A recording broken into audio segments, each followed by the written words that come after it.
Hello, Chacha. Chacha, ven para acá. Pon la cabeza aquí. Ven. Date vuelta, ven. Ven, que no te quiero ver aquí. Ven, ahí. All right, I appreciate you turning around, Chacha, so I at least get to look at her and not her butt. I feel like that was, she was giving me a signal. All right, are you ready?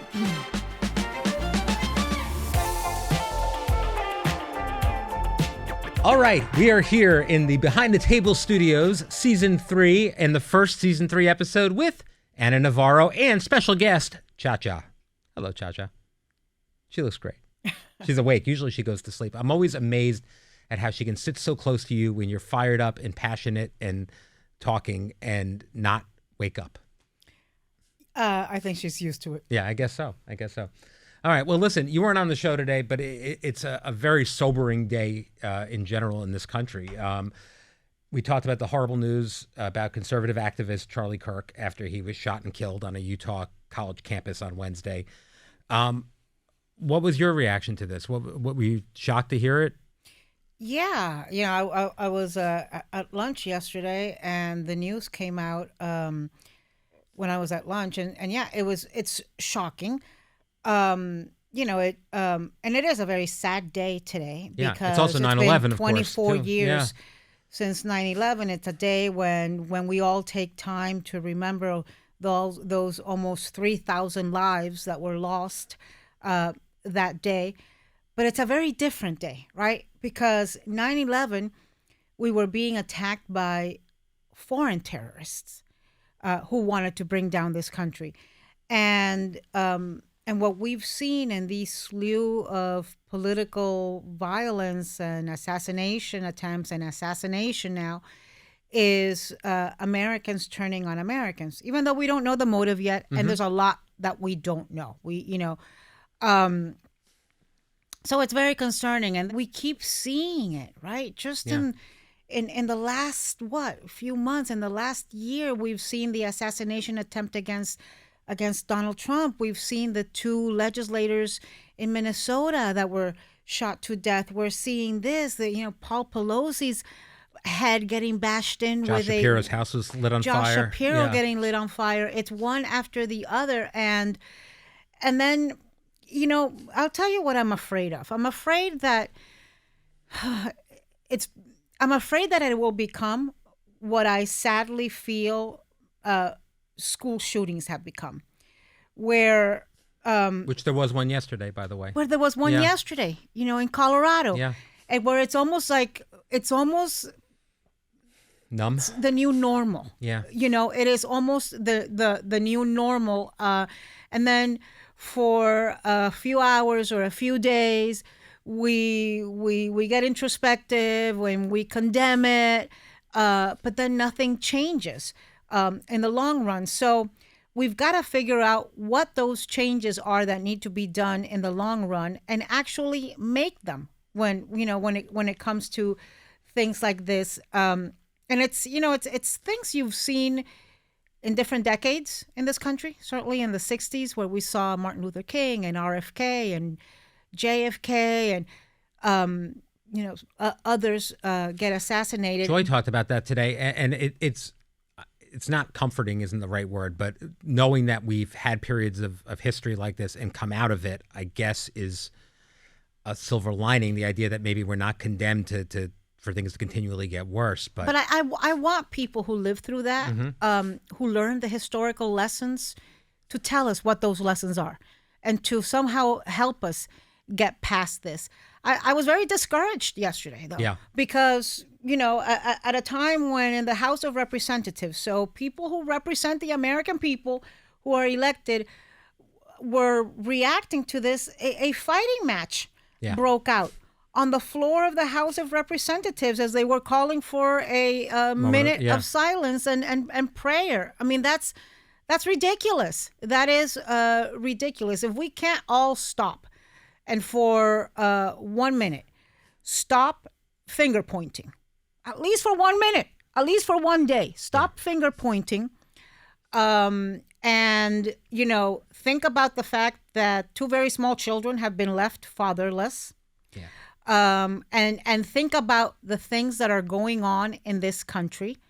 But I will also tell you, I have higher expectations for those elected in Congress and the example they're setting for the country. I have higher expectations for the President of the United States. I was very glad to see that all living presidents of different parties, George W. Bush, Bill Clinton, Joe Biden, Barack Obama, all came out condemning violence and calling for national unity.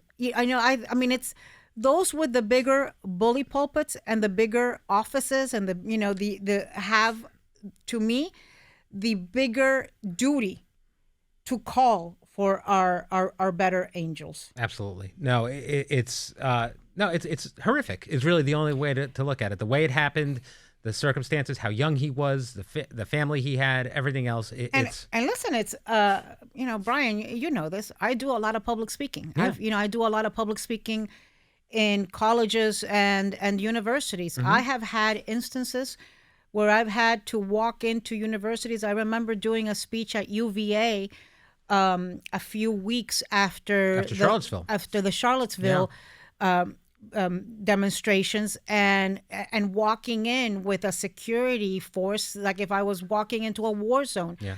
I remember. I mean, I've done many speeches where there's been this sense of insecurity, and that's just ridiculous. And Charlie had security. I mean, that's the thing. It's not even. It's really a scary world, and it's a scary circumstance. And I really want the law enforcement to get to the bottom of it. I really want us to learn exactly what happened, who the person is, the motive, who was behind it, because I know nothing except what law enforcement has put out.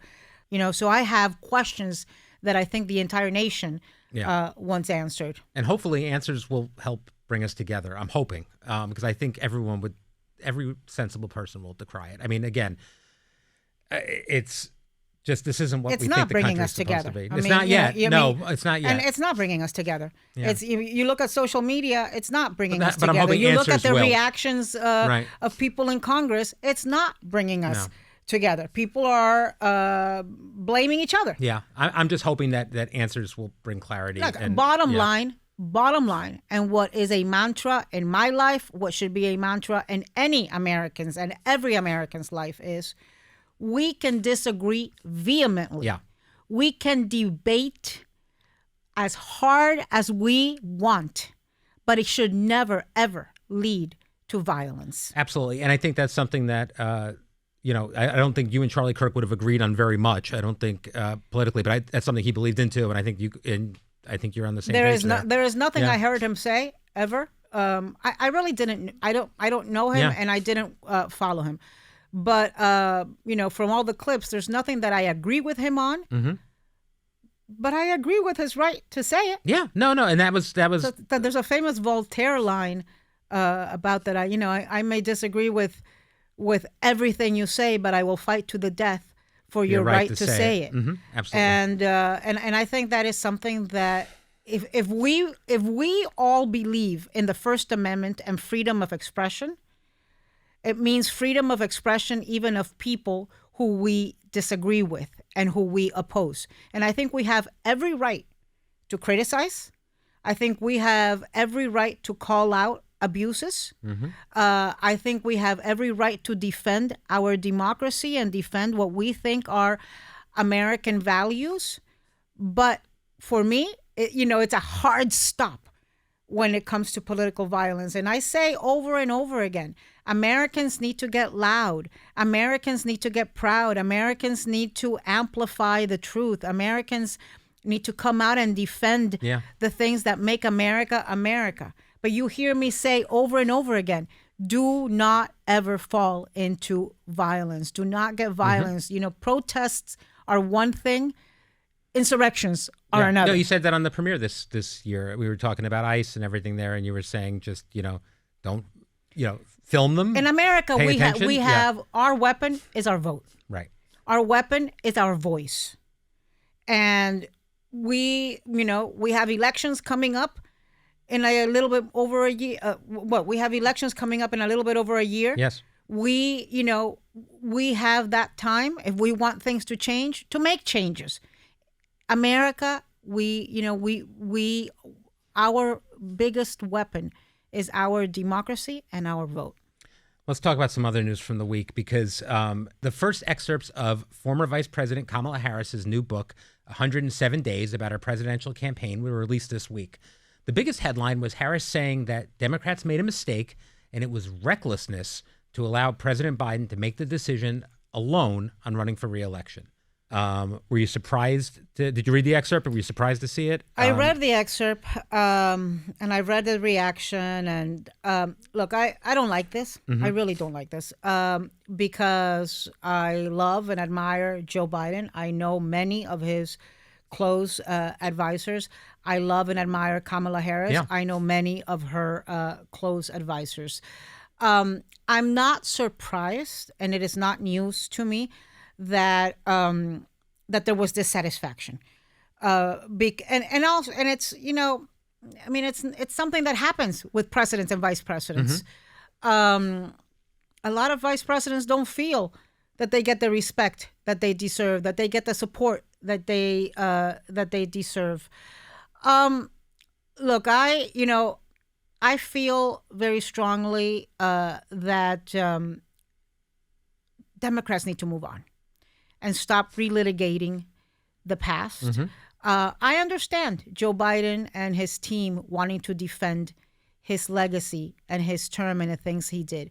I understand Kamala Harris wanting to tell her side of the story, and sell books, And possibly prepare to run again. Right. Yeah, I mean, that's part of that process, I think. But at the same time, Democrats need to figure out how the hell they get out of this political wilderness, Yeah. so they can make a real change. So, I hope we get it out of the system quickly, as a country, this relitigating of campaigns, and move on to the future. Well, President Biden's going to have a book eventually, too. So this is what happens. Yeah, I will say I'm glad. I read this morning that Kamala had called President Biden to tell him, about this book and what was in it. So I'm glad to see that. I will say this to you. I was with them together many times, and I was with their teams many times. I saw nothing but true affection, respect, and loyalty between those two principles, Joe Biden and there's been nothing, Kamala to be Harris. fair, there's been nothing that's been released so far. I haven't read the book, but there's been nothing that's been released so far that implies anything severely broken in that relationship. More, it seems to me, more about frustration with the process and things like that. And as opposed, I mean, it still feels like she respects him. I don't is think loyal to Kamala him. ever thought she was getting the support from the White House that she thought she deserved or she needed. And I don't know. I don't know that I don't think the Biden people were doing that purposefully. I just don't think that they were focused on that. And I also think about this. They were working for a guy who'd been in the Senate for 36 years before he became vice president, and was then vice president. And so the wealth of experience, know-how that Joe Biden brought to the job was very different than what Kamala Harris brought to the job. I also think it's a really hard job. It's a really hard I think job. being number two, I think it's the best, worst job in American politics, being the U.S. vice president. And I think that was tough for Kamala. I don't think she was used to being a number two and being in the shadows and being 5 steps behind. This is a Right. woman who was, district attorney. This is a woman who was attorney general. This is a woman who was U.S. senator. She was a star in the Senate. And when you become vice president, you are not the star. No, you can't outshine the president. You can't. You can't outshine the president's wife. Right. I mean, I remember one time being at a party at Kamala's house, and she was wearing this beautiful dress, beautiful, green sequins, and kind of different than what you usually saw her in at state dinners or at the Kennedy Centers or whatever. And I said to her, "My God, you look so good today. You look so you look great." And she said to me, "This is my party." In other words, it's, I can shine here. Be yourself. I don't have to Yeah. be number two. I don't have to be worried about, looking too extravagant, I don't have to worry about me having the spotlight on me. Well, and as the first female vice president too, that's a different layer of all of that. Yeah, that's very interesting. All right, before we go, let's talk about your summer vacation because it looked fantastic. I wasn't 100% sure you'd come back. I wasn't 100% sure I'd come back. You were on boats. You were swimming. You spent most of it in the ocean of some kind. Yeah. It seems like. Tell me the highlights. I was in Greece. I sailed out of Istanbul and ended up in Athens 32 days later. On a boat or you swam? I couldn't tell. Yeah, it was. Yeah. I was first I was on a big boat. So we were on a cruise for half the time, and then we were on a smaller sailboat for half the time. But and you've heard me say this over and over again, and I think it is so important that we find balance.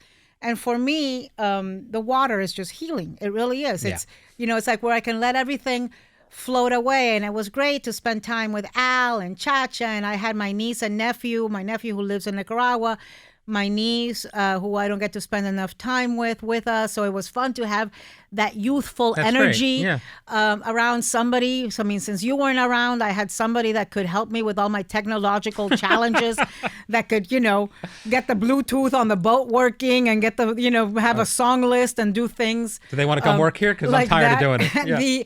Yeah. It was great. And it was, I don't fully disconnect. And I can't fully disconnect. I mean, I would, wake up in the morning and the first thing I do would be to read the articles, to read the New York Times and, read all the political news, because frankly, it never stops. It is, it is an endless barrage of caca on a daily basis. And, but then I would try to disconnect. So I was informed, but I tried to disconnect. Though I will tell you, I made a few posts that got so much press back here. Well, anytime the view's off, they need to find anything to write about that they can. Well, one was where I talked about that I had swam to the boat next door. That was my favorite. Yeah, you ran out of wine. Yes. And left off the boat and swam to a random boat to get more wine, is how it was Well, okay, described. but let me give you some context. Please. First of all, the people the people running the boat had only brought red wine. And I had an entire group of people I had invited on this boat who all drank white wine. Okay. So I actually had brought a couple of my own bottles of white wine. But what if they wanted a rosé? I mean, come on. Well, because thinking, what if they got wine I don't like? So let me just God make forbid. sure. And so, but that went. I had went like quick. 8 people with me. That went quick. So I took I took 2 bottles of red wine and asked to barter. And the boat was very close by. I also learned that I am capable of swimming with wine with bottles. In your I'm a very strong swimmer. I now know I have great. this incredible skill. Mm-hmm. All right. On that note, thank you for joining me today, Chacha and Anna. That's all we have for Behind the Table this week, but we have an all-new view for you tomorrow. It's going to be a good one. We've got Ken Jeong, one of our favorite View guests, and Michael Urie, who's fantastic. Have you seen, you have to watch the show if you haven't seen it. Have you seen Shrinking? No, what's it about? It's You told me this morning it's what it's about, and I already forgot. Basically, but it's Harrison Ford, it's Jason Segel. It's so well done. It's so smart. It's so funny, touching, and it's nominated for a lot of Emmys. We're going to talk about that. So anyway, it's on Apple TV Plus. It's so good. And he's also in O'Mary, which is also so good. All right, that's all we have for now, but we will see you next week.